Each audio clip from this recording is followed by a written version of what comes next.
식사 맛있게 하셨습니까?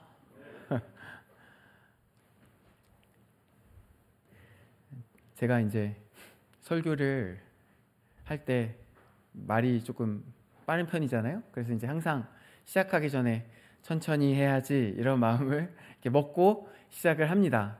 근데 이게 제가 부족해서 설교를 준비하다 보면 이게 엄청 많이 쓰게 돼요.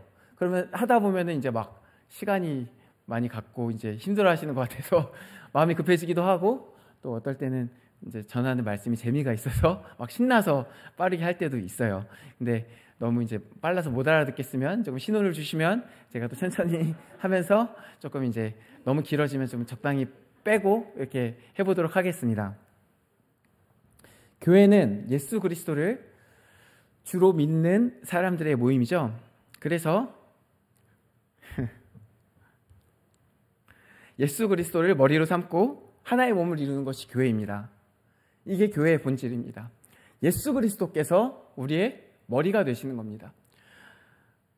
당연히 이제 교회는 이제 오늘 빌립보서에서도 그랬고 고린도 교회에게도 바울이 권면하기를 한 마음을 품으라, 마음을 같이 하라, 이런 권면을 하는데, 여기서 이 마음은 뭐냐? 예수 그리스도의 마음이에요. 근데 이제 오늘날 우리가 현실에서 보게 되는 모습은 어떻습니까? 정말 예수님의 결정만이 우리 안에 있는 것 같습니까? 우리 각자의 목소리가 있을 때가 많이 있는 것을 보게 됩니다. 제가 이제 나름대로 목회자가 되겠다고 이제 부르심에 대한 소명에 대한 그 확신을 이제 여쭙고 묻고 뭐 그런 과정들이 몇 번 있었고, 그 가운데 부르심을 주셨구나 확신하게 되는 과정이 있었어요. 몇 번, 한 3번 정도 있었어요. 근데 그 중에서 제가 이제 제 딴에는 이제 하나님, 이제 제가 아무것도 아니지만 그래도 제 삶을 주님께 드리기를 원합니다. 이제 목회자가 되었으면 좋겠어요. 라고 기도를 제 나름대로 서원의 기도를 한 거죠. 그런 적이 한 번 있어요. 그때가 언제냐? 저희 모교회를 다닐 때 우리 교회 가운데 다툼이 있었거든요. 다툼과 분열이 있었어요. 이제 요즘은 굉장히 이제 다툼과 분열이 없는 교회를 찾아보기 쉽지 않은데 저희 모교회에도 그 아픈 역사들이 있었습니다. 근데 그 한가운데서 하나님께 그런 기도를 했던 기억이 납니다. 제가 아무것도 아니지만 이 교회를 볼 때 너무 마음이 아프고 이렇지 않게 되기를 바라는 마음으로 저도 열심히 뭔가 이 안에서 뭔가 하고 싶습니다. 그런 기도를 한 거죠. 오늘 본문이 두 군데인데요. 그중에 고린도전서 본문을 보면은 고린도 교회 안에도 어떤 분열이 있었던 것을 알 수 있죠. 바울은 이 고린도 교회를 향해 편지를 쓰면서 분열 이야기를 이제 하고 있어요. 이제 지금 1장이잖아요. 1장이면 이제 인사하고 너희 안에 이런 뭐 좋은 소식, 너희들의 이런 뭐 칭찬하고 약간 인사치레 다 있어요. 인사치레 다 하고 이제 바로 본론으로 들어가서, 근데 너네 가운데 분열이 있다는 소리가, 분쟁이 있다는 소리가 나한테 근로의 지편으로 내게 들린다. 이게 11절 얘기예요. 그래서 지금 바울이 이제 바로 이 분열에 대한 이야기를 시작하고 있습니다. 사실 이제 고린도 교회가 여러 가지 문제가 많았던 것 같아요. 그래서 고린도전서가 다루고 있는 문제가 되게 많거든요. 근데 그 중에서 바울이 가장 먼저 다루는 것이 뭐냐? 이 분열의 문제예요. 왜냐하면 이게 현실적으로 이제 분열이 되면 서로 정말 싸우기 위한 싸움을 하게 되는 경험을 해보셨을까요? 이제 내가 진짜 맞아서 이것을 주장하는 것보다는 내가 이기려고, 내가 쟤한테는 지고 싶지 않아서 이렇게 싸우는 경우들이 종종 있어요. 사람이니까. 근데 교회 안에도 마찬가지예요. 사람과 사람이 모이다 보니까 이제 서로 나누고 다툼이 격화되면은 이제 뭐가 옳으냐 이걸 갖고 이야기를 하는 게 아니라 제가 말하면 무조건 틀렸어부터 시작하는 거예요. 그건 아니고, 아예 뭘 모르네.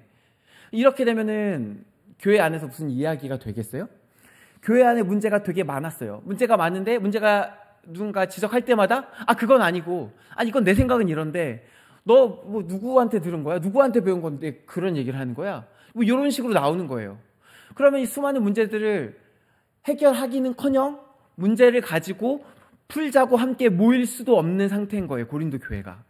그래서 가장 먼저 해결해야 되는 문제가 어쩌면 현실적으로 이 분열의 문제가 아니었나 싶어요. 그래서 이제 이런 중요한 문제를 바울이 가장 먼저 다루기 시작합니다. 그러면 당시 고린도 교회 분열의 모습이 구체적으로 어떠했느냐? 오늘 본문 고린도전서 1장 12절 말씀을 제가 다시 읽어볼게요. 고린도서 1장 12절 말씀이에요. 내가 이것을 말하거니와 너희가 각각 이르되 나는 바울에게, 나는 아볼로에게, 나는 게바에게, 게바는 베드로입니다. 나는 그리스도에게 속한 자라 한다는 것이니. 이 고린도 교회의 분열은 어떤 식으로 이루어졌냐? 특징이 있는데 그 파마다 이름이 있어요. 나는 게바파, 나는 바울파, 나는 아볼로파. 근데 재밌는 것은 바울파라고 해서 바울이 우두머리가 아니에요. 아볼로파라고 해서 아볼로가 우두머리가 아니에요. 실제로 베드로는 고린도 교회에 간 적도 없는 것 같아요. 제가 막 찾아봤는데 그런 기록이 전혀 없어요. 없고 그거를 증명할 수 있는 기록은 전혀 없어요. 예수님 당연히 살아계실 적에 고린도 교회에 안 오셨죠. 근데 어떻게 그 본 적도 없는 사람을, 그 이름을 갖다가 그 파의 이름으로 삼냐? 굉장히 이제 이상한 거예요. 그래서 각 그룹이 자신이 생각하는 어떤 뛰어난 영적 리더 혹은 훌륭한 설교자의 이름을 가져다가 그 이름을 자신들의 정체성 삼은 거예요. 물론 이제 단순히 이름만 가져오진 못했겠죠. 나름대로 나 베드로한테 들은 얘기가 있는데 건너 베드로는 이렇게 말했다더라. 이게 베드로 그래서 나는 베드로 학파야 이런 식으로 나온 거겠죠. 그래서 그런 것들을 주장하는데 실제로 그 속에 베드로에게 속한 자에게는 베드로가 없고 바울에게 속한 자에게는 바울이 없는 기이한 형태의 분파가 생겼다는 겁니다. 그럼 이런 이상한 형태가 왜 생겼냐? 이거는 이제 이 고린도 교회가 속한 고린도 지역에 대한 이해가 필요해요. 고린도 지역은 이제 우리가 지금 보면 이제 튀르기예 지역인가요? 거기가 아니고 그리스 지역입니다. 그리스 지역인데요. 그 지역에 원래는 이 고린도 지역에 도시가 있었어요. 고린도 도시라는 곳이 그리스에 속한 도시 중에 하나였어요. 그래서 아카이아 동맹이라는 것이 이 고린도를 중심으로, 고린도가 맹주였던 건 아닌데요. 고린도가 되게 입지적으로 좋았거든요. 그래서 중요한 역할을 하는 연맹이 있었어요. 근데 그 연맹이 나중에 로마랑 전쟁을 해요. 그래서 기원전 146년에 로마가 그때 주변에 있는 연맹이고 나라고 다 깨부시죠. 그때 이 아카이아 연맹도 깨부시게 됩니다. 아카이아 연맹을 깨부실 때 이 고린도가 입지가 굉장히 좋거든요. 이게 그 지역을 중심으로 그 밑에 반도가 붙어 있어요. 그 지역을 지나가야 밑에 있는 반도를 지나갈 수 있고 그 지역을 양쪽으로는 바다가 만나고 있어요. 그러니까 이게 해상으로 봐도 굉장한 입지를 가지고 있고 이제 육지로도 굉장히 중요한 입지를 가지고 있어요. 그래서 중요한 입지라는 것은 항상 군사적, 상업적이 같이 가거든요. 왜냐하면 길은 뻔해요. 길이기 때문에 군사적으로 유용한 길이 상업적으로 유용합니다. 그래서 이 고린도라는 도시가 군사적으로도 상업적으로도 굉장히 좋은 위치에 있었기 때문에 아카이아 전쟁을 할 때 이 로마가 이 도시를 완전히 부셔버려요. 거기 있는 남자는 다 죽이고 여자들은 하고 아이들은 다 노예로 팔아버리고, 물론 도망간 사람이 있었겠지만, 그리고 그 도시는 완전히 폐허로 만들어버려요. 그래서 고린도 도시가 원래는 이 아까 방금 말한 기원전 146년에 완전히 없어져요. 그럼 우리가 보고 있는 이 고린도 도시는 뭐냐? 근데 제가 방금 이 고린도 도시가 되게 입지가 좋다 그랬잖아요. 그러니까 가만히 두기가 이제 뭐 한 거죠? 로마 입장에서는 한 100년 정도는 가만뒀다가 나중에 로마에서 다시 거기를 개발해요. 왜냐하면 상업적으로도 입지가 굉장히 좋고 식민지를 나중에 다스리려면 군대가 주둔하기에도 굉장히 좋은 위치이기 때문에 그 지역을 개발해요. 그게 기원전 44년쯤 돼요. 100년 정도 방치됐다가 기원전 44년에 도시가 아예 새로 생겨난 건 거죠. 근데 도시가 원래 완전 다 부셨다 그랬잖아요. 그럼 그 전에 살던 사람들도 다 없어졌을 거 아니에요. 그러면 지금 생긴 이 고린도는 그 전에 고린도랑 같은 장소에 있으나 완전히 다른 도시일 거예요. 건물도 다 새로 졌고 사람도 다 새 사람이고 이름만 똑같고 위치만 똑같고 완전히 새로운 도시인 거예요. 그리고 오늘 이제 바울이 이 고린도 교회에 편지를 쓰고 있는 것이 보통 기원 후 55년 정도로 보거든요. 그리고 바울이 고린도 교회를 개척한 것을 보통 기원 후 50년 근처로 봐요. 그러면 바울이 교회를 개척할 때 고린도 도시가 세워진 지 100년이 아직 안 된 상태였다는 거예요. 100년 좀 넘었나? 100년이 좀 넘었네요. 안 됐네요. 100년이 약간 안 된 상태예요. 100년이 안 된 상태, 어떤 역사도 없고 전통도 없고 오직 하나의 가치, 상업적인 가치 때문에 세워진 도시가 고린도 도시인 거예요. 그러면 이때 아무도 사람이 없으니까 사람을 이주시켰겠죠. 그럼 이주는 또 어떤 사람들을 시켰냐? 로마가 항상 식민지 세울 때 가장 먼저 이주시키는 거는요, 은퇴한 군인들이에요. 퇴역 군인들을 먼저 갖다가 놔요. 왜냐하면 은퇴한 군인들은 그 자체로 충성심이 검증된 사람들이잖아요. 그러니까 그 속에 가서 어느 식민지를 가든 거기에 중심을 잡아줄 수 있어요. 충성심도 검증됐어. 로마에 대한 문화도 확실히 갖고 있어. 그래서 퇴역 군인을 갖다 놓고 그 다음에 관료들을 보내고 나머지는 이제 로마의 자유인들을 보내요. 근데 생각해 보십시오. 우리도 이제 다 자유인이지만 어디 신도시가 생겼대요. 거기로 빨리 오세요라고 하면은 가실 건가요? 다 집 있으시잖아요. 저는 집이 없습니다. 그래서 갈 수도 있어요. 집 없는 사람은 가겠죠. 집 없는 사람 집 준대. 그럼 가볼까 하고 갈 수 있겠죠. 기반이 없는 사람들이 주로 왔어요. 주로 해방 노예였다가 해방된 사람, 혹은 이제 상인들도 여기가 이제 상업적으로 이제 앞으로 뜨는 도시래. 근데 이제 만약에 여기서 이미 장사 잘 되고 있어. 그럼 굳이 갈 필요 없죠. 사업하면서 자리 잡는 게 얼마나 힘든 일입니까? 새로 맨 땅에 가서 헤딩하러 갈 일이 없죠. 자기 기반이 없으니까 가는 거예요. 그럼 이 땅에 온 사람들은 누구예요? 뜨내기들. 자기 기반이 없는 사람들. 그럼 이 사람들이 왜 오는 거예요? 내 땅 생기면 이제 나도 조금 이제 좀 잘 살아보려고. 나 돈 조금 있었으면 그래, 이 돈을 갖다 여기다가 투자해서 나도 떵떵거리며 살아보자. 나도 권력자 되보자. 나도 귀족처럼 살아보자. 이런 마음을 가진 사람들이 몰려든 거예요. 그럼 이 도시를 관통하고 있는 핵심 가치가 뭐겠어요? 성공. 나 여기 성공해야지. 기득권이 없어요. 기득권이 얼마 없어요. 로마에서 온 사람들 몇 명만 있고 주변에 온 사람들은 기득권이 없는 사람들이 온 거예요. 그 땅에 이미 있는 사람들도 없었어요. 먼저 자리 잡는 놈이 임자예요. 그리고 이 90년이 넘는 세월 동안 누군가는 도시의 유력한 가문이 되어가는 것들이 있었을 거예요. 원래 도시가 하나 이루어지려면 당시는 다 이제 어떤 회의가 있고 그 모임들이 있었어요. 그래서 그 모임들을 운영하는 사람들이 권력자인데 처음에는 로마에서 파송된 사람들만은 부족하잖아요. 그럼 이제 세워야지 누군가를.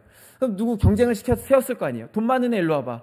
말 잘하는 애 일로 와봐. 너 지식 좋아 일로 와봐. 너 배운 거 많아 일로 와봐. 여러 가지 사람들을 모아서 누군가가 저 동네에서 같이 나랑 왔는데 왔을 때는 똑같이 별 볼 일 없었는데 갑자기 별 볼 일이 있어졌네. 나도 참을 수 없지. 나도 여기서 한번 잘 나가보자 했던 도시가 고린도 도시였을 거라는 거예요.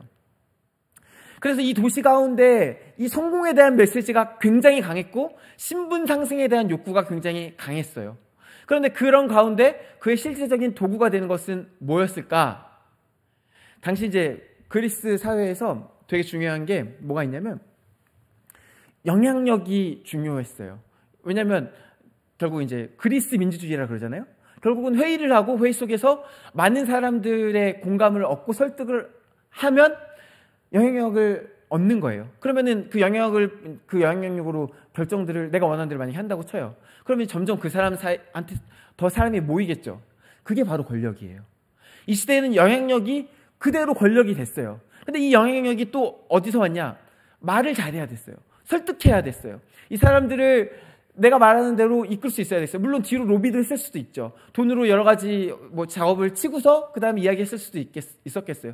그런데 내가 열심히 이제 돈으로 뒤에서 다 설득했다가 갑자기 누군가 앞에 나와서 엄청나게 멋진 수사학으로 막 수사적인 표현을 막 하면서 한 방에 다 설득시켜버려.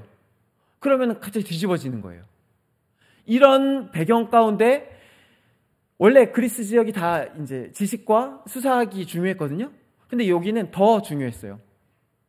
기득권이 있는 동네에서는 이 수사학만으로 영향력만으로 권력을 잡을 수 없었지만 이 동네에서는 말 잘하면, 수사학이 뛰어나면, 지식이 훌륭하면 그것으로 어느 정도 권력을 잡고 권력으로 또 돈을 벌 수 있었던 시대, 그리고 그런 도시였다는 거예요.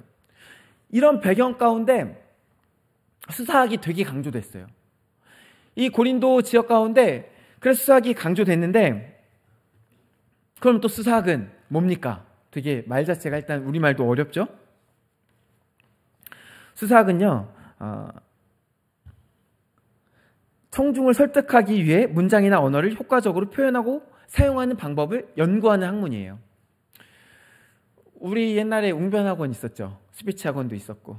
요즘에는 많이 없긴 합니다만, 이런 데서 이제 가면은 말하는 어떤 말을 할 때 어떻게 구조화를 시킬 것인가, 먼저 무슨 말부터 하고 서로 관심을 끌기 위한 어떤 말부터 시작해서 뭐 본론으로 어떤 얘기를 해서 결론에서 이렇게 얘기를 해야 된다. 그럼 이 가운데 듣는 청중의 감정을 고조시키기 위해 어떤 기술을 써야 된다. 제스처는 어떻게 해야 되고, 발음은 어떻게 해야 되고, 그리고 표정은 어떻게 해야 된다. 이런 것들을 다 총괄한 게 수사학이에요. 그래서 이 수사학에 대한 이제 학문에 대한 책들을 보면은 한두 권으로 안 끝나요.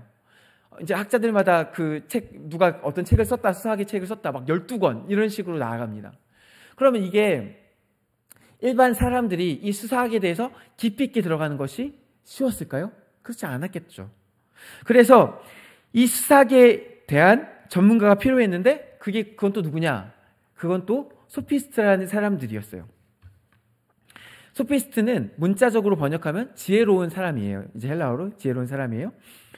원래 고대 헬라 문화에서는 교사의 역할로 하던 사람이 소피스트였어요. 그러나 나중에는 법정이나 계약의 자리에서 대리하여 말하는 변론가나 대중 앞에서 웅변하는 웅변가와 같은 역할도 하게 됐어요. 그럼 고린도 지역에서 봐봐요. 내가 말을 잘할 자신이 없어. 그러면 어떻게 했겠어요?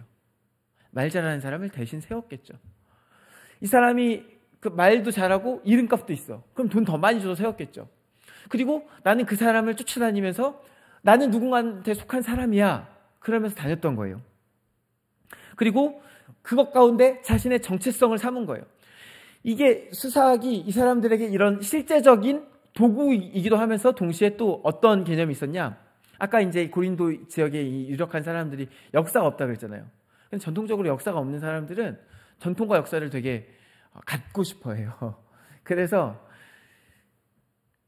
돈이 많아지면 이제 단순히 돈 많은 거에 만족하지 않고 그 어떤 권력을 가지려 한다거나 아니면 어떤 명망 있는 어떤 사업을 해서 자신의 이름값을 높이려 하는 그런 경향을 보여요. 옛날에도 마찬가지였어요. 그래서 그리스에서도 돈을 많이 번 사람들이 지식을 많이 이제 아까 말한 것처럼 실제적으로 쓴 것도 있지만 지식을 자기가 많이 이제 배우고 자신의 교양을 드러내는 도구로 지식을 또 받아들이기도 했어요. 그래서 나는 특별히 저 위대한 선생 뭐 누군가에게 속한 사람이야. 뭐 그때 유명한 사람이 니케테스라는 사람이 있었는데 나는 니케테스에 속한 사람이야. 이렇게 말하기도 하고 나는 뭐 저희 철학의 성지 아테네에서 공부한 아드리안 파야. 이렇게 말하기도 했어요. 그래서 이 지역에 이게 당연한 문화였다는 거예요. 지식을 추구하고 그 중에서도 그 지식을 추구하는 게 소피스트를 추종하는 것으로 나타나서 그 소피스트를 통해서 내 이득도 얻고 내 이름값도 높이고 내 영향력도 확보하는 거예요. 그래서 어딜 가든 이제 날 소개할 때 제가 아드리안이라고 아시나 모르겠는데 그 아드리안을 섬기는 그 추종하는 누구예요? 이렇게 자기소개를 한 거죠. 이게 이 고린도의 문화였다는 거예요. 그래서 오늘 본문에 나오는 이 상황은 이게 그대로 들어온 거라고 보면 되겠어요. 12절을 제가 다시 읽을게요. 내가 이것을 말하거니와 너희가 각각 이르되 나는 바울에게, 나는 아볼로에게, 나는 게바에게, 나는 그리스도에게 속한 자라 한다는 것이니 이렇게 얘기하는 거죠. 나는 바울에게, 나는 아볼로에게, 나는 게바에게. 사실 그리스도에게 속한다는 말 하는 사람들은 제 생각이 없는 거예요. 내가 그리스도에게 속한다는 말은 무슨 말이냐? 너는 그리스도에게 안 속한다는 말인 거거든요. 그러니까 이 분파 중에서도 나는 그리스도에게 속한다는 사람이 제일 배타적인 사람들이에요. 제가 일부러 예시도 기분이 나빠서 빼버렸는데 이런 사람들이 교회 가운데 있어서 나는 누구를 따른다, 나는 누구를 따른다 그렇게 주장했다는 거예요. 소피스트를 통해 경쟁하는 문화가 교회 안으로 그대로 들어온 거예요. 고린도 도시의 그 문화와 어떻게 보면 교회와 어울리지 않는 것이 들어온 거예요. 사랑하는 성도 여러분, 사실 경쟁은 구조적으로 이기고 지는 게 항상 있어요. 그렇잖아요. 성공과 실패가 있고 이기고 지는 게 항상 있어요. 근데 제가 믿기로 교회 안에는 경쟁이 없어요. 없어야 돼요. 왜냐하면 하나님이 너네 여기 땅 달리기에 1등부터 10등까지 내가 상 줄게 이러신 게 아니라 너는 이만큼 해, 너는 이만큼 해, 너는 요만큼 해. 각자에게 부르심을 줬기 때문이에요. 각자 처음에 주신 달란트도 개수가 다 다르고요. 달란트의 용도도 다 다르고요. 아니 눈이랑 발이랑 경쟁할 겁니까? 어떻게 경쟁할 거예요? 더 잘 보는 걸로 경쟁할 거예요? 서로 지체가 다른데 서로 용도가 다른데 어떻게 경쟁할 거예요? 인정받는 걸로 경쟁할 거예요? 하나님의 인정은 뭡니까? 더 세상 사람들이 보기에 뛰어난 성과를 보이면 그게 하나님 보시기에 인정입니까? 아니에요. 자기 맡은 일 잘하면 하나님 똑같이 칭찬하세요. 교회 안에 경쟁은 원래 없는 거예요. 그래서 교부들도 다 고대 유명한 교부들도 교회 안에 경쟁이 없다라고 선언했어요. 근데 교회 안에 경쟁이 들어왔다니까요. 그러면서 분열이 생긴 거예요. 바울은 이와 같은 고린도 교회를 향해서 이렇게 선언해요. 그리스도께서 어찌하여 나뉘었느냐? 너네가 바울 이름을 대는데, 이제 바울이 딴 사람 이름도 대고 싶었겠지만 자기 이름만 특별히 된 것 같아요. 너희가 바울이 너희를 위하여 십자가에 못 박혔냐? 바울이 너희 이름으로 죽었냐? 너희가 바울의 이름으로 세례를 받았냐? 게바가 뭐냐? 아볼로가 뭐냐? 바울이 뭐냐? 그리스도 안에서 그건 아무것도 아닌데 다 그리스도에 속한 자들인데 왜 그 이름을 갖다가 팔을 나누냐? 따지는 겁니다. 오직 이 속에서 드러나야 될 이름이 단 하나 뭐예요? 예수 그리스도예요. 우리가 이 교회 가운데 드러나야 될 이름이 단 하나 뭐예요?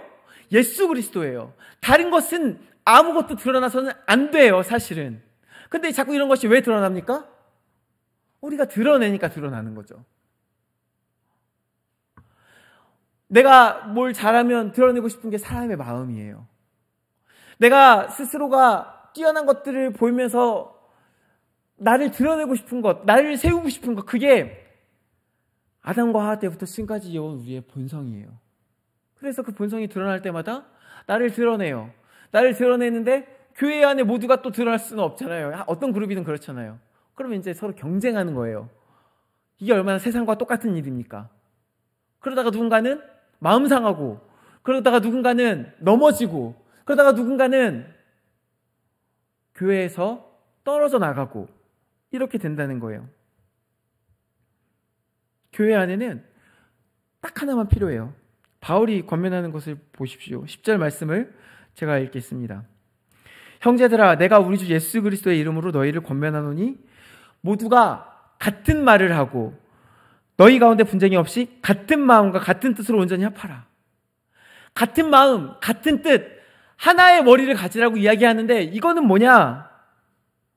물론 우리가 이 각 마디를 통해 결합하기 때문에 우리가 이제 목사님 안에서 마음을 모아야 되는 부분이 분명히 있어요. 그러나 더 본질적으로 우리 가운데 드러나야 되는 이름은 사실은 예수 그리스도라는 거예요.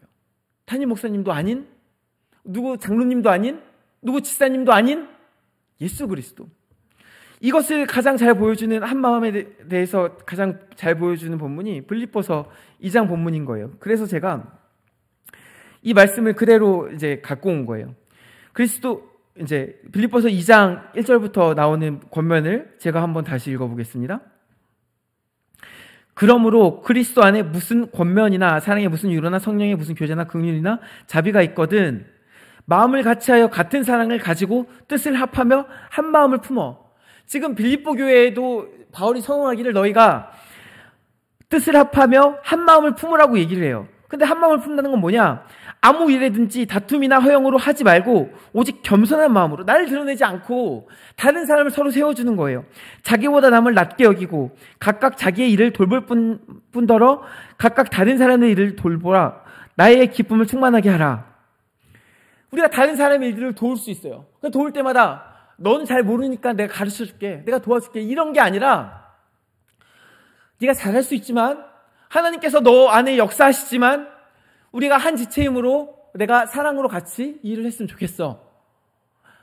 우리가 그리스도 안에서 한 마음으로 주님께 나아가는 거예요. 그래서 그 한 마음이 뭐냐? 5절, 너희 안에 이 마음을 품으라. 곧 그리스도 예수의 마음이니. 다른 게 아니라, 그 마음이 다른 게 아니라 그리스도 예수의 마음이라는 거예요. 우리 안에 드러나야 되는 이름 예수 그리스도의 이름이고, 우리가 품어야 되는 그 마음은 뭐냐? 예수의 마음이에요. 근데 그 마음에 대해서, 그 마음도 심지어 어떤 마음이에요? 계속 읽어볼게요. 그는 근본 하나님의 본체시나 하나님과 동등됨을 취할 것으로 여기지 아니하시고 오히려 자기를 비워 종의 형체를 가지사 사람들과 같이 되셨고 사람의 모양으로 나타나사 자기를 낮추시고 죽기까지 복종하셨으니 곧 십자가에 죽으심이라. 우리가 품어야 되는 그 예수 그리스도의 마음도 겸손한 마음이에요. 예수님의 비전도 우리가 품어야 되지만 오늘 빌립보 교회를 향해 바울이 선언하는 그 마음은 뭐냐? 겸손한 마음이에요. 스스로가 하나님과 동등됨을 취해도 돼요. 그 영광을 취해도 돼요. 원래 하나님이잖아요. 그런데도 그 자리를 마다하고 땅에 내려와 순종하는 그 마음, 스스로 낮아지는 그 마음. 그래요. 실제로 우리에게도 3절에서 이렇게 말하는 거죠. 아무 일에든지 다툼이나 허영으로 하지 말고 오직 겸손한 마음으로 각각 자기보다 남을 낮게 여기고. 이 마음으로 우리가 서로를 섬기라는 거예요. 이 마음으로 우리가 서로를 볼 때 우리 안에 일단 뭐가 사라지냐? 비판이 사라져요. 남을 나보다 낮게 여기는데 어떻게 비판해요? 저 사람이 나보다 나은데. 저도 비판을 되게 잘 하는 입에 배 있는데 그 원인이 뭐예요? 나 잘났다는 거예요. 결국은 내가 잘났으니까 다른 사람의 무언가를 지적하는 거예요. 그거를 버리라고 예수님처럼 겸손한 마음을 품으라는 거예요.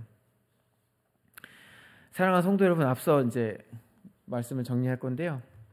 제가 이제 아까 제 부르심 받은 이야기 했잖아요. 근데 그 얘기 조금만 자세히 하고 마치려고 해요. 저희 모교회가 저희 할아버지께서 개척하신 교회였거든요. 저한테는 거기가 집이었어요. 우리 세준 전사님도 여기가 집이십니까? 저도 이제 전사님처럼 말 그대로 교회에서 여기서 이제 자랐어요. 매일 교회에서 자랐어요. 매일 교회에 살았어요. 말 그대로. 교회 이제 권사님도 계시죠? 저희 모교회도 권사님들이 계셨어요. 권사님들이 다 이제 저한테 할머니 같은 분들이었어요. 그래서 이제 제가 목사 안수 받을 때 저희 모교회에서 많은 분들이 오셔서 축하해 주시고 같이 우셨는데 그만큼 저를 사랑해 주셨어요. 제가 교회 가운데 그렇게 이제 저희 고향과 집 같은 교회인데 교회 가운데 다툼이 있었어요. 목사님, 우리 할아버지 계실 때도 다툼은 계속 있었지만 할아버지께서 은퇴하신 이후에 새로 오신 목사님께서 오실 때 이제 또 여러 가지 충돌이 있었어요. 목사님이 제 발로 나가시기도 하시고 쫓겨나가시기도 하셨어요. 그 가운데 얼마나 교회에 다툼이 많았을까요? 제가 초등학교 때 청년들이 저희 교회 청년만 100명 넘었거든요. 중학교 때 되니까 50명쯤 남았어요.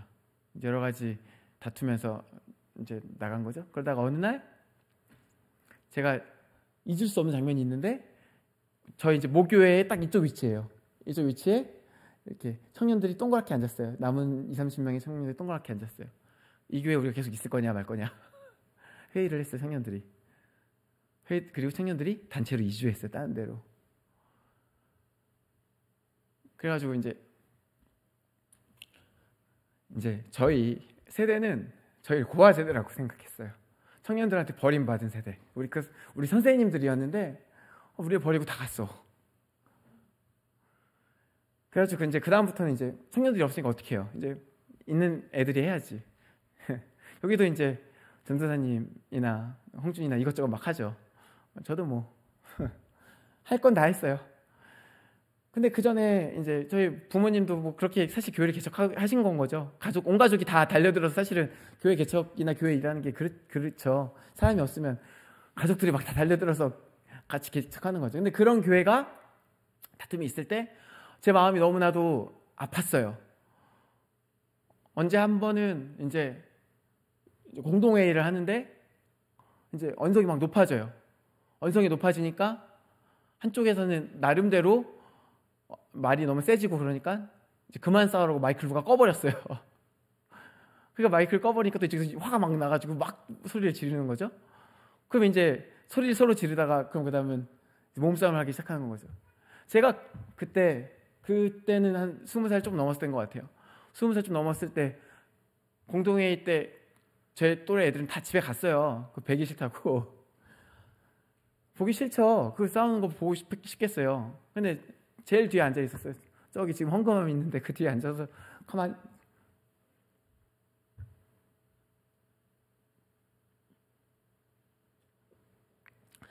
가만히 보는데 저한테는 삼촌 같은 분들, 저한테는 제가 이제 전에 얘기한 적도 있지만 자전거를 저희 아버지한테 안 배웠거든요. 교회 장로님한테 배웠고 운전도 교회 장로님한테 배웠어요. 근데 그분들이 서로 싸우는 거예요. 서로 멱살을 잡는 거예요. 제가 보다 못해 그 사이에 몸을 끼워 넣었어요. 그분들이 아직 어린 저를 보고 민망하잖아요. 20살짜리가 와가지고 그 사이에 끼어드니까. 그러니까 이제 멈추더라고요. 그때 너무 마음이 아팠어요. 저 20년 다닌 교회가 그렇게 되는 게 그렇게 마음이 아팠어요. 사랑하는 성도 여러분, 하나님께서 교회가 분열되는 것을 보실 때 마음이 어떨까요? 하나님의 하나뿐인 아들을 바쳐서 세운 교회예요. 물론 분열이 항상 그렇진 않아요. 그렇게 심각한 것도 있고 별거 아닌 것들도 있어요. 간단한 의견차도 있을 수 있어요. 그러나 그 속에서 우리가 하나 되지 못하고 결국 교회가 무너질 때 그것을 보시는 예수님의 마음은 어떻겠어요? 내가 십자가에 달릴 때 이 교회를 보고 내가 십자가에 달렸는데 얘네들이 내 이름은 없애버리고 지들 이름을 앞세우면서 싸우네? 마음이 어떻겠어요? 자녀들 싸우는 거 보실 때 마음이 어떠세요? 사랑하는 성도 여러분, 우리가 하나님의 자녀잖아요. 하나님 안에서 하나 되기를 소원합니다. 그러려면 필요한 게 하나예요. 각자의 이름을 버리고 각자의 마음을 버리고 누군가한테 맞춰주는 게 아니고 우리 다 같이 예수 그리스도를 바라봐야 돼요. 예수의 마음을 품어야 돼요. 겸손하게 우리가 예수 그리스도의 마음을 품어야 돼요. 다른 게 아니라 서로 의견이 다를 수 있어요. 그러면 각자 좀 기도하면서 의견이 예수님의 의견은 어떨까? 각자 좀 기도를 하면서 마음을 모으려고 우리가 계속해서 애를 써야 돼요. 이거는 저절로 되지 않아요. 죽는 것은 십자가를 지고 우리가 죽어가는 것은 저절로 되지 않아요. 우리가 날마다 치열하게 싸울 때, 바울의 표현대로 하면 죽기까지 싸울 때 그리하여 죽어야 되는 거예요. 내가 죽어야 예수가 드러나죠. 교회 안에 내가 죽어야 예수로 하나 되죠. 우리가 다 각자가 살아있으면 어떻게 교회가 하나가 돼요? 예수의 마음을 품는 저와 여러분 되시길 간절히 소원합니다. 함께 기도하시겠습니다.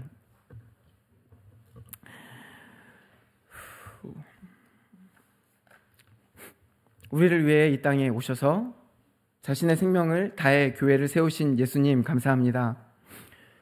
주의 몸된 교회가 하나님의 뜻대로 예수 그리스도의 이름으로 하나 될 수 있게 하여 주시옵소서. 특별히 이번 주는 우리 교단에 큰 회의가 있습니다. 하나님, 우리가 하나 될 수 있게 예수 그리스도의 교회를 회복시켜 주시옵소서. 이 땅에서부터 땅끝까지 오직 예수 그리스도의 교회만이 남게 하여 주시옵소서. 감사드리오며 예수 그리스도 이름으로 기도드립니다. 아멘. 다